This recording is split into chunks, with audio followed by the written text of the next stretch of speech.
बहुत धन्यवाद।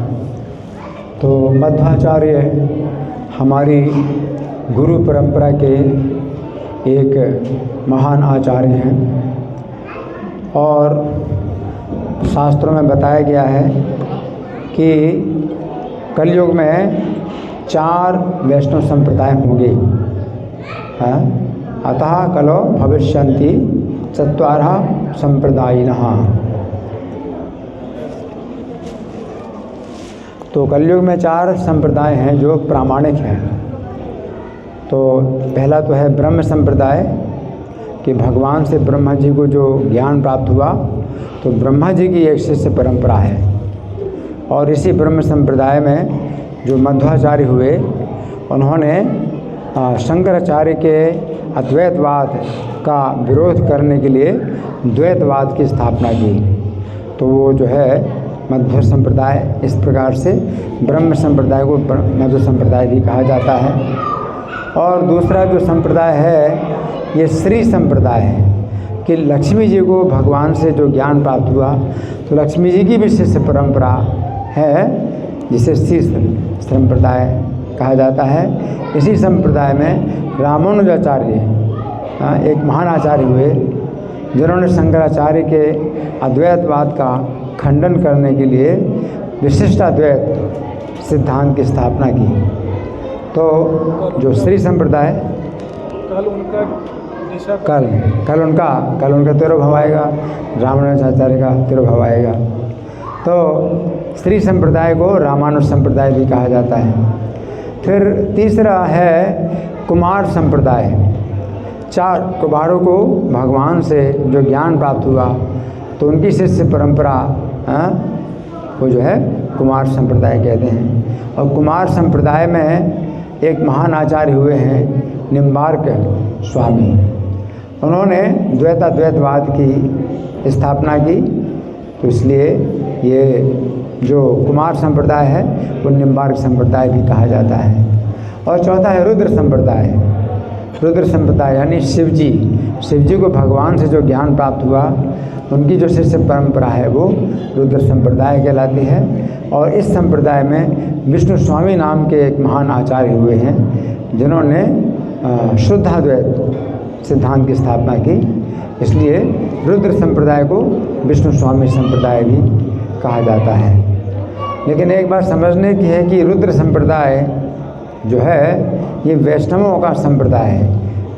ये रुद्र संप्रदाय जो है वैष्णवों का संप्रदाय है, जो कि शिव जी की शिक्षा के अनुसार भगवान विष्णु को जो है सर्वोच्च मानते हैं। दूसरे होते हैं शैव, जो शिव जी को सर्वोच्च मानते हैं, तो वो शैव होते हैं।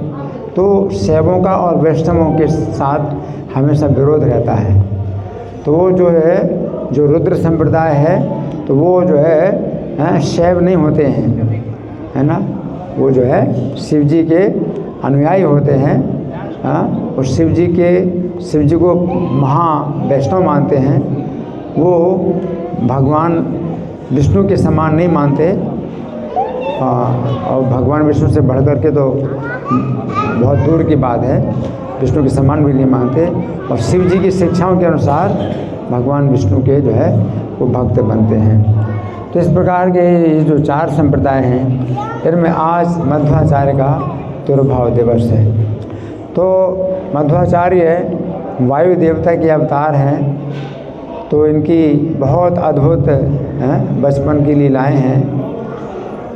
एक तो इनकी जो लीला है वो है कि जब इनका जन्म हुआ था, तो माता का नाम था वेदवती। तो वेदवती के पुत्र जब ये जन्मे थे, तो ये विधि है कि माता जो है जब बालक को जन्म देती है, तो 3 महीने तक वो माता वहीं पर रहती है, उसी स्थान में, जो प्रसूति गृह कहलाता है। तो प्रसूति गृह में जो है माता बच्चे के साथ रही। अब 3 महीने जब पूरे हो गए, तो माता जो है बच्चे के साथ जब प्रसूति गृह से बाहर निकली, तो इसे निष्क्रमण कहा जाता है, निष्क्रमण संस्कार। तो निष्क्रमण संस्कार जो हुआ, लेकिन जैसे ही माता अपने बच्चे को 3 महीने के बाद बाहर लेकर के निकली तो सीधे कहाँ पर गई, कहाँ पर है वो, उडुपी में। उडुपी में है अनंतेश्वर भगवान। तो पाजक क्षेत्र इनका गांव है और उडुपी जो है वो है जो है उडुपी में अनंतेश्वर भगवान है। तो अनंतेश्वर भगवान का दर्शन करने के लिए माता अपने बच्चे को लेकर के गई और पिता का नाम था मध्यगेह। तो माता, पिता और बच्चे 3 लोग तो ये हैं और 4 उनके पीछे और जो है दल था, उन्हीं के ही जो मित्र लोग थे उनका दल था। तो इस प्रकार से कुल मिला के 7 लोग जो है पाजक क्षेत्र से जाते हैं वहाँ अनंतेश्वर भगवान का दर्शन करने के लिए, क्योंकि अनंतेश्वर भगवान की कृपा से ही इनको ऐसा पुत्र प्राप्त हुआ था।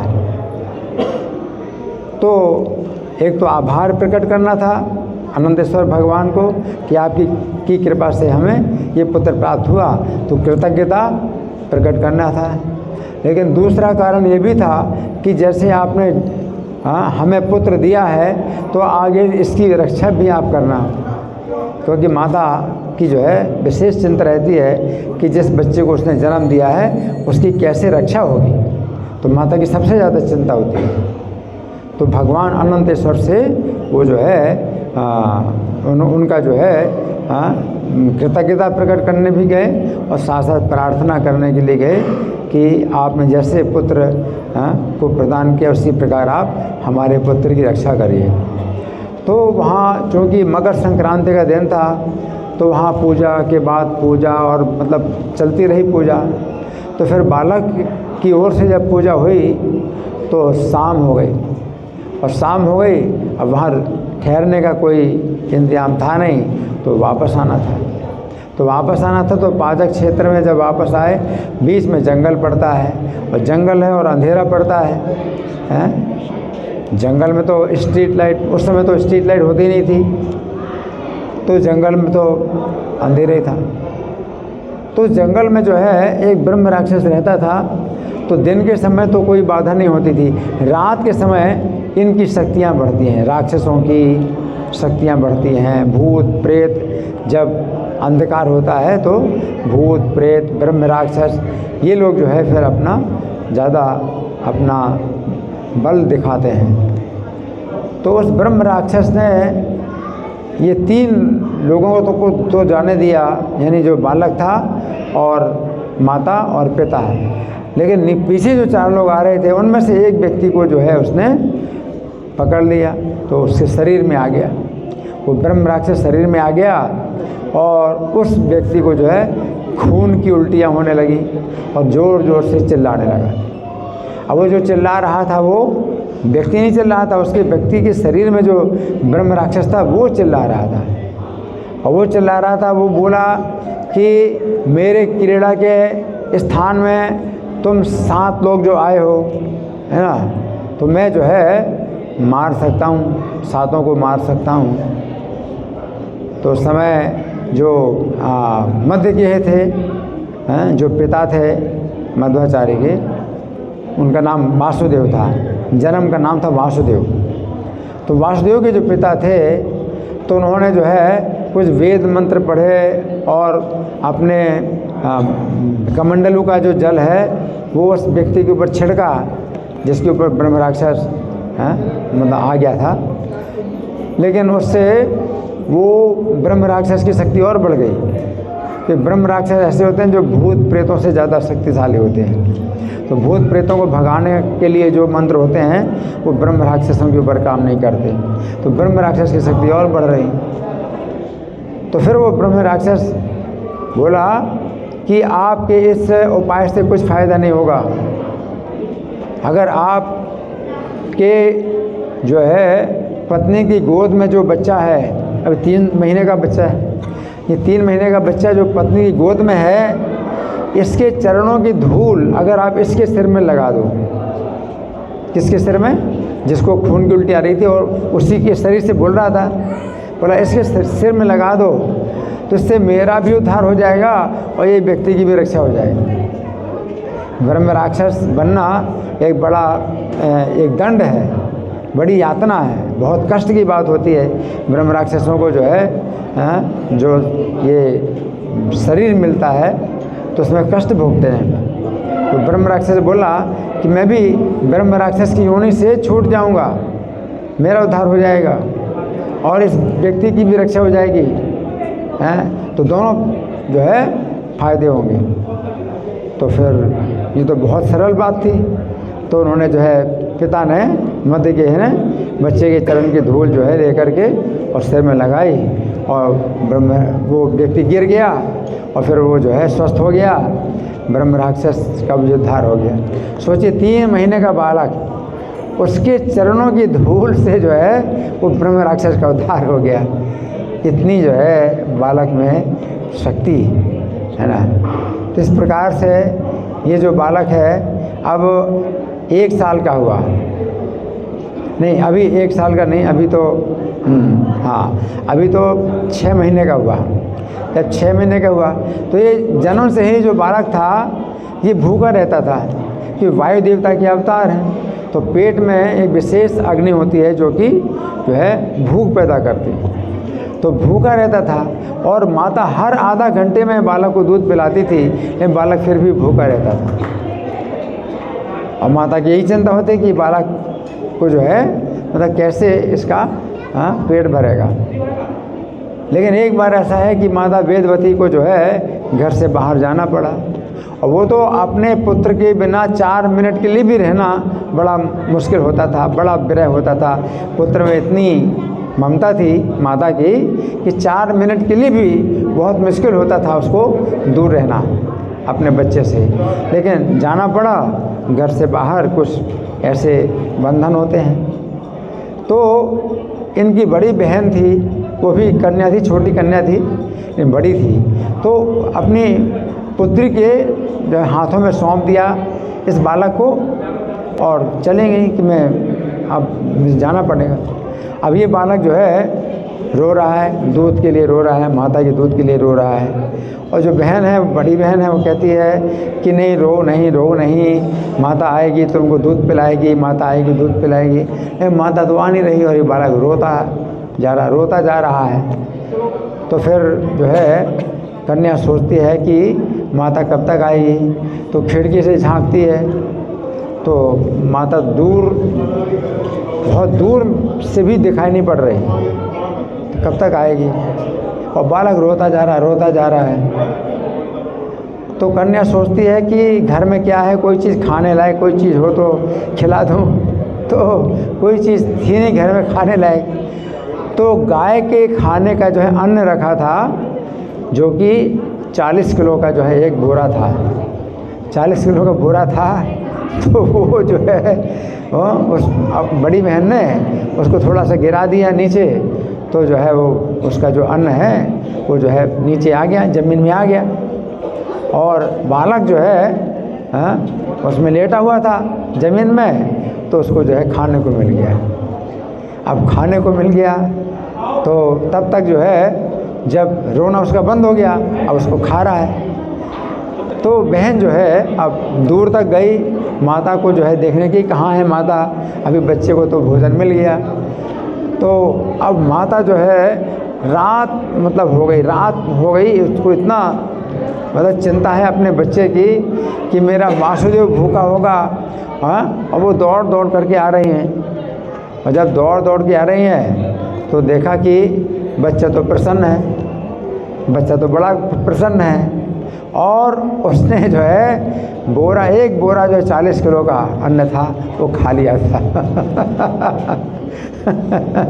अब माता जो है चिंतित हो गई, बड़ी चिंतित हो गई कि कैसे हो सकता है ये छोटा सा बालक 40 किलो अन्न खा लिया, है ना। अब तो और चिंता होगी कि बालक का बड़ा अनिष्ट हो जाएगा। अब कैसा अनिष्ट होगा, कैसे होगा, क्या होगा। तो मध्य के जो पिताजी थे धन्वंतरी सूक्त पढ़ते हैं बच्चे की। धन्वंतरी सूक्त से मतलब ये है कि भाई कोई रोग का अगर प्रकोप होगा तो दूर हो जाए। तो धन्वंतरी सूक्त पढ़ा। फिर और भी जो है जो वैद्य लोग थे उनको भी दिखाया। लेकिन बालक जो है इतना हंस रहा था तो पहली बार उसकी मुस्कान जो है देखने को मिली। अभी तक पहली बार ही भूख, उसका मतलब भूख मिटी उसकी।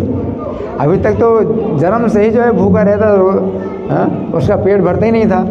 तो पहली बार उसका पेट भरा, है ना। और आगे चल कर के कुछ भी नहीं हुआ कि बालक को जो है कुछ भी अनिष्ट हुआ हो, कोई बाधा हुई हो। तो फिर 1 साल के हुए। अब जब 1 साल के हुए तो 1 साल में तो बच्चा चलने फिरने लगता है। तो अब चलने फिरने लगे तो बच्चे की आदत होती है इधर जाना उधर जाना, अकेले घूमना फिरना। घर से बाहर चले गए। तो घर से बाहर चले गए तो गौशाला में चले गए। अब अकेले एक बच्चा, 1 साल का बच्चा अकेला गौशाला में चला जाए, बड़ा खतरा है। और वहाँ पर गाय बैल जो है बंधे नहीं थे, खुले थे। गौशाला में चले गए। गौशाला में चले गए तो एक बैल उन्होंने देखा तो सोचा कि ये अच्छा खेलने की बड़ी अच्छी चीज़ है। बैल को देखा तो पूंछ पकड़ दी। और बैल की पूंछ पकड़ो तो फिर पता क्या होता है, अपनी तेज़ी पूरी शक्ति से भागता है, बहुत तेज़ी से। तो बैल की पूंछ पकड़ी तो बैल जो है भागा। अब बैल भागा तो ये जो है पीछे बाजी का मालदा है। आ जाओ।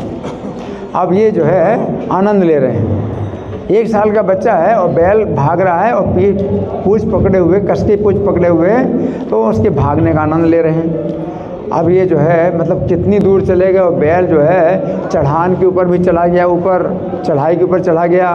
और अब जो है पिताजी बड़े चिंतित हो गए, कहाँ गया वासुदेव, कहाँ गया वासुदेव। और माता चिंतित, वासुदेव।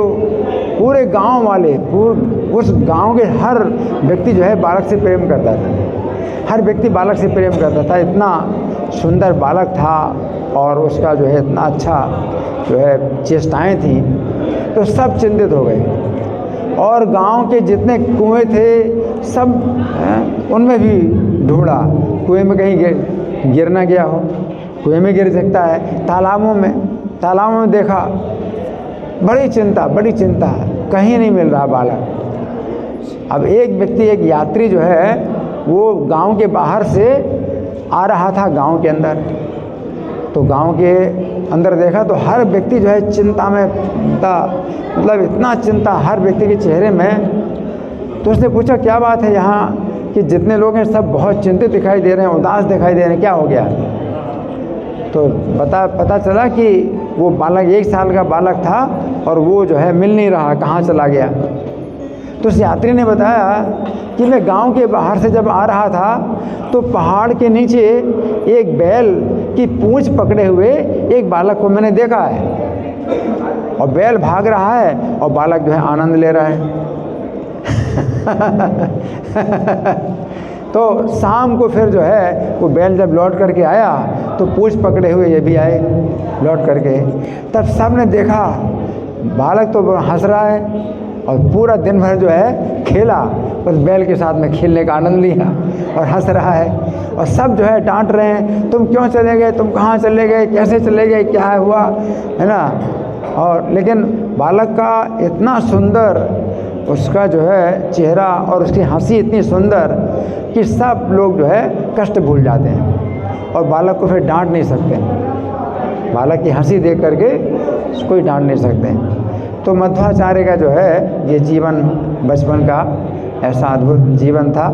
और आगे चल कर के फिर अच्युत प्रेक्ष नाम के एक जो गुरु थे उनसे इन्होंने दीक्षा प्राप्त की और फिर संन्यास प्राप्त किया।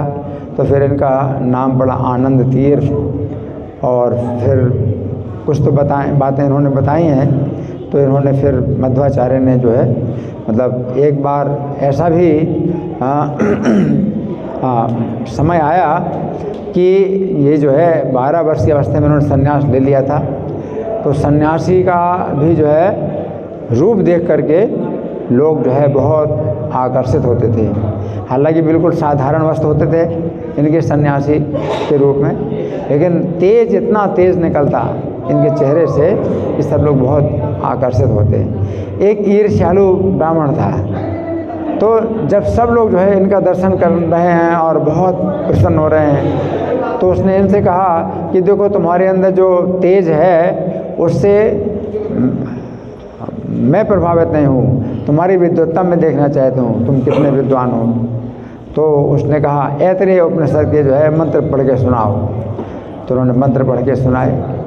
तो उस ब्राह्मण ने जो है उन मंत्रों की कुछ व्याख्या की, तो उन्होंने तुरंत खंडन किया कि गलत व्याख्या कर रहे हो, सही व्याख्या ये है। इस तरह से उसकी ईर्ष्या और बढ़ गई, उसकी ईर्ष्या और बढ़ गई। तो फिर उसने कुछ और वेद मंत्र पढ़ के सुनाए और व्याख्या की, तो उन्होंने फिर उसका खंडन किया। तो फिर इन्होंने कहा कि प्रत्येक वेद के प्रत्येक मंत्र का 3 अर्थ होते हैं।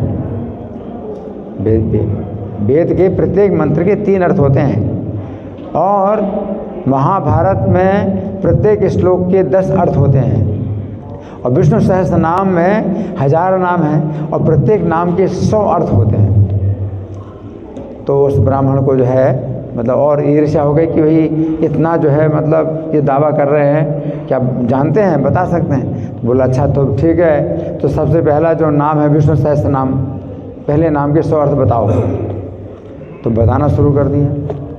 तो सबसे पहला नाम है भगवान का विश्व।